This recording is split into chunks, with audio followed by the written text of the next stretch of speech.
బాబు అందరూ కలిసి ఒక క్వశ్చన్ ఏంటి?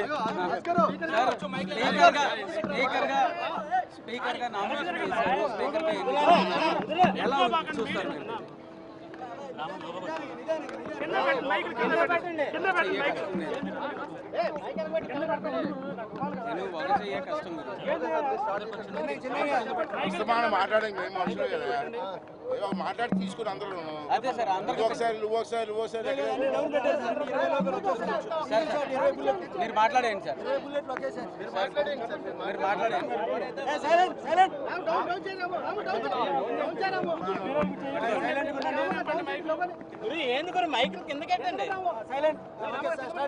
చంద్రబాబు నాయుడు గారు, పవన్ కళ్యాణ్ గారు, బీజేపీ నాయకులు అందరూ కలిసి నన్ను స్పీకర్గా ప్రపోజ్ చేశారు. ఇప్పుడే ఒంటి గంటకి నామినేషన్ వేసాను. సాయంత్రం వరకు గడువు ఉంది నామినేషన్కి. ఇంకెవరేస్తారు చూద్దాం. ఎవరు అయిపోతే యాక్టివ్గా నేనే అవుతాను. చూద్దాం.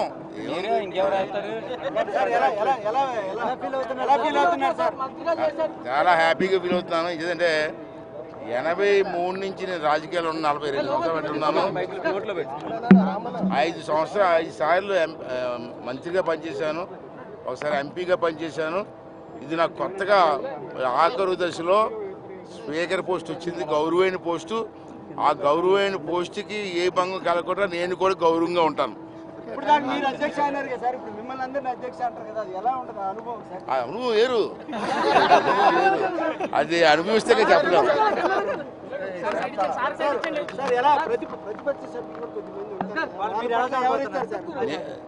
ఇప్పుడు ఆ కుర్చీలో కూర్చున్న తర్వాత పార్టీ గుర్తురాదు మాకు, అంటే నా ఉద్దేశం.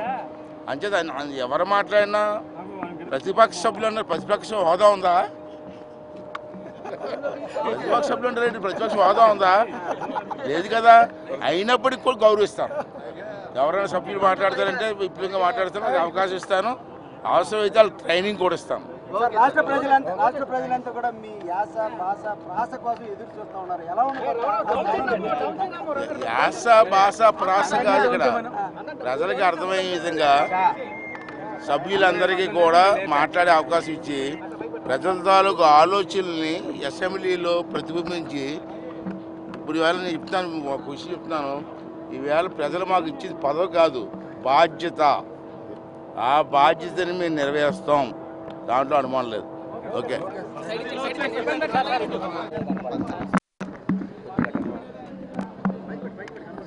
ఈరోజు ఆంధ్ర రాష్ట్రంలో మరి శాసనసభ ఇవాళ ఎమ్మెల్యేలు ప్రమాణ స్వీకారం ఈరోజు నిర్వహించుకోవడం జరిగింది. నిజంగా ఇది చాలా శుభదినం. ఈ రాష్ట్రంలో ఇదే శాసనసభలో ముఖ్యమంత్రి జగన్మోహన్ రెడ్డి 151 మంది ఎమ్మెల్యేలు ఉన్నారని చెప్పి ముఖ్యమంత్రి దగ్గర నుంచి ఎమ్మెల్యేలు, మంత్రులు అసలు ఇష్టారాజ్యంగా మాట్లాడటానికి కూడా ఇబ్బంది కలిగించే పదాలతో అన్పార్లమెంటరీ వర్డ్స్ కూడా ఉపయోగించి మరి ఈ అసెంబ్లీని అపహాస్యం చేశారు.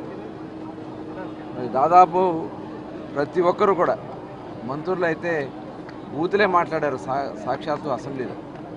ఎంతో గౌరవప్రదంగా మరి అగౌరవపరిచినటువంటి పరిస్థితి చూసాం. ఆనాడు చంద్రబాబు నాయుడు గారిని మరి అసెంబ్లీలోనే కుటుంబం మీద కూడా చాలా ఘోరంగా మాట్లాడినటువంటి సందర్భాన్ని మనం చూసాం. ఆ రోజు చంద్రబాబు నాయుడు గారు దాదాపు 40 సంవత్సరాల పైన రాజకీయాల్లో ఉన్న ఆయన కంటిలో ఏ రోజు కూడా నీరు చూడలే. అలాంటిది ఇదే సభలో వాళ్ళు మాట్లాడినటువంటి మాటలకి ఆయన కుమిలి ఆ రోజున పడినటువంటి వేదన ఆంధ్ర రాష్ట్రంలో ఉన్నటువంటి ప్రతి ఆడబిడ్డ చూశారు. ఆ రోజున బయటకు వచ్చి చెప్పినటువంటి మాట, తిరిగి మళ్ళీ నేను ముఖ్యమంత్రిగా ఈ సభలో అడుగు పెడతాను, అప్పటి వరకు అడుగు పెట్టనని చెప్పి శపథం తీసుకుని ఇవాళ చంద్రబాబు నాయుడు గారు రాష్ట్రంలో ప్రతి ఒక్కరు కూడా చైతన్యపరుచుకుని ఇవాళ భారతదేశ చరిత్రలో బహుశా ప్రపంచంలోనే కూడా ఏ రాజకీయ పార్టీకి రానటువంటి మ్యాండేట్ని వాళ్ళ ఆంధ్ర రాష్ట్ర ప్రజలు 95% మ్యాండేట్ ఇచ్చి ఇవాళ 175 మంది శాసనసభ్యులకి 164 శాసనసభ్యులు గెలిపించుకుని 151 మంది ఎమ్మెల్యేలు ఉన్నటువంటి వైఎస్ఆర్ పార్టీకి కేవలం 11 స్థానాలకే పరిమితం చేశారంటే ఇది ఆంధ్ర రాష్ట్రంలో ఉన్నటువంటి ప్రతి ఒక్కరు ఇవాళ చంద్రబాబు నాయుడు గారు, పవన్ కళ్యాణ్ గారు, మోడీ గారి నాయకత్వంలో ఇటువంటి గౌరవంతో ఈరోజు చంద్రబాబు నాయుడు గారు అసెంబ్లీలోకి అడుగు పెట్టడం జరిగింది. ఇది చరిత్రలో నిలబడే రోజు. మరి ఇటువంటి సభని ఖచ్చితంగా మేము గౌరవ సభగానే నిలబడతాం.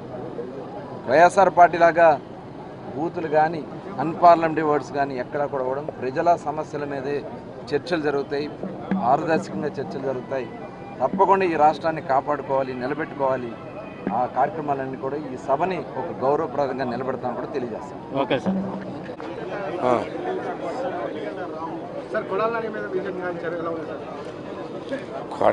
మీద విజయం చేస్తాం అనేది మామూలు చాలా చాలా హ్యాపీగా ఉంది. ముందు గుడివాడకు దరిద్రం వదిలిందని మీరందరూ అంత ఆనందపడుతున్నారు, నేను అది అంతే ఆనందపడుతున్నాను.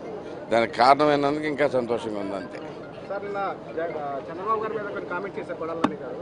ముందు ఇచ్చిన 6 పథకాలు అమలు చేయండి, తర్వాత చూద్దామని చెప్పి సవాల్ వేశారు. అట్లాంటి వ్యక్తి గురించి మాట్లాడుకుంటూ అనవసరం అండి. వాళ్ళకి డిమాండ్లు కూడా చేసేంత సీన్ లేదు. ఎందుకంటే ఎక్కడ ప్రజల ఆమోదం మొత్తం కోల్పోయి ఉన్నాడు.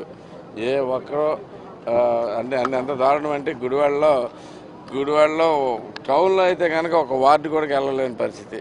ఇతని వాళ్ళు వచ్చి మనం డిమాండ్లు చేయటము ఏదో సోది డ్రామాలు తప్పితే ఎవడు పట్టించుకుంటాడు ఇంకా వాళ్ళని. ఇప్పుడు ఫర్ ఎగ్జాంపుల్ చూసారనుకోండి, ఏది ఎప్పుడు అమలు చేయాలనేది ఒక పద్ధతి ఉంటుందా? ఇంక ప్రమాణ స్వీకారాలను అవ్వలేదా? 1వ తారీఖు చేయాలంట. ఇలా డబ్బులంతా ఖాళీ చేసి పెట్టారు. ఏమని చెబుతాయి అనుకుంటున్నారు? అవన్నీ సంవత్సరం బాబు గారు చేద్దాం అనుకుంది, చేసే తీరుతాడు. 4000 పెన్షన్ అన్నాడు ఫస్ట్ది. 4000 పెన్షన్ చేసేస్తున్నారు ఫస్ట్ 1వ తారీఖు కల్లా స్టార్ట్ అయిపోతుంది. ప్లస్ 3000 కూడా కలిపిస్తానంటున్నారు.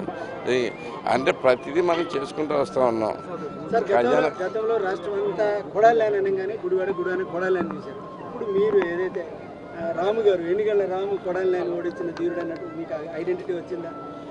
నాకు కొడాలని జోడించిన ఐడెంటిటీ కాదండి. గుడివాడ అభివృద్ధిలో నా భాగం అయితే కనుక నేను ఆనందంగా చూస్తాను. అది మీకు త్వరలో తెలుస్తుంది. వచ్చేసరికి మీరు ఈ పేరు మర్చిపోయి ఆ పేరు మర్చిపోయి గుడివాడిని వేరే రకంగా చూస్తారని చెప్పి ఆశిస్తాను. Thank you.